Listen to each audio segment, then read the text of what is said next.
So how did you become a Baha'i? Well, my mother was a very adventurous lady in that she took about 10 years to have the courage to become a Baha'i, but her aunt, who had been one of, in fact, the early believers in Adelaide in South Australia, she became a Baha'i because she saw that it really brought together all the beliefs of all the different religions. She could never understand why there were so many different religions worshipping the same God.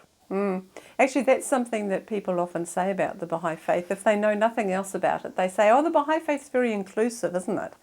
And which, of course, it is, you know, because it encapsulates all of the other faiths. But what is the point of difference that you know, makes the Baha'i Faith unique and necessary rather than just another religion in today's world? Well, I think that we now live in a multicultural society based on many pluralistic values, and we are really struggling, I think, to understand how do we create a world civilization, which we're seeing more and more. The need for globalization and certainly the economic situation is demonstrating the importance of nations working together. So for me personally, when I was a small child, I was inspired by the vision of the disciples of Christ, you know, and the stories about how they'd had the courage and capacity to recognise the teachings of Christ in the early stages. And I had sort of had this very, I guess, childlike vision of saying, I wish I'd been one of those people who'd had the courage to accept Christ when it was not the popular thing to do.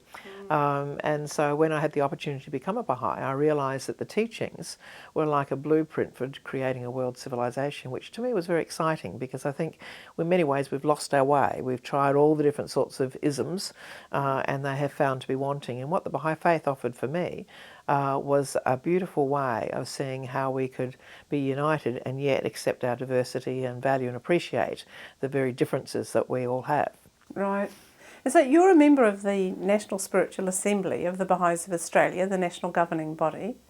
Yeah, yes, that's correct. Yes. And you've served on that institution for quite a number of years? Yes, 14 years originally, and then I was overseas for 9, and I've now been serving for the last 3 years. So it's really what's the most fascinating thing for me is to see how, as our world circumstances deteriorate in our political environment, how the Baha'i writings and the Baha'i teachings have this amazing system of governance, which is, I think we're struggling to understand if we move to a global civilization.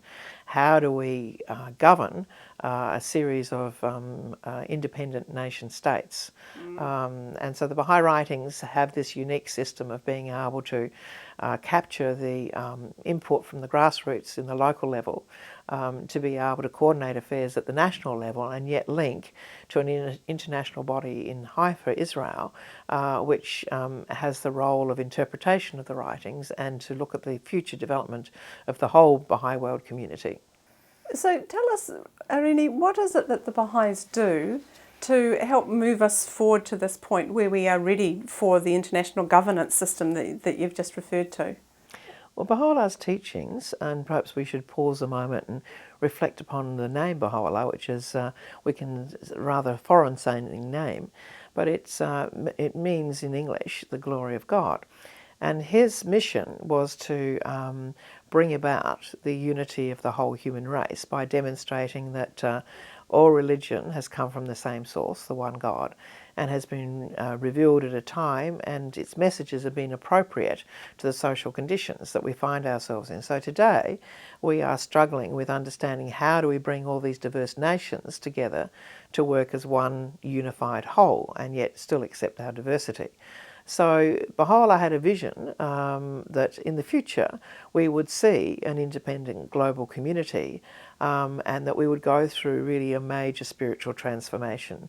And we see that in our current world we've really become very focused on the material civilization, and so that his teachings really try and address that process of bringing that back into balance.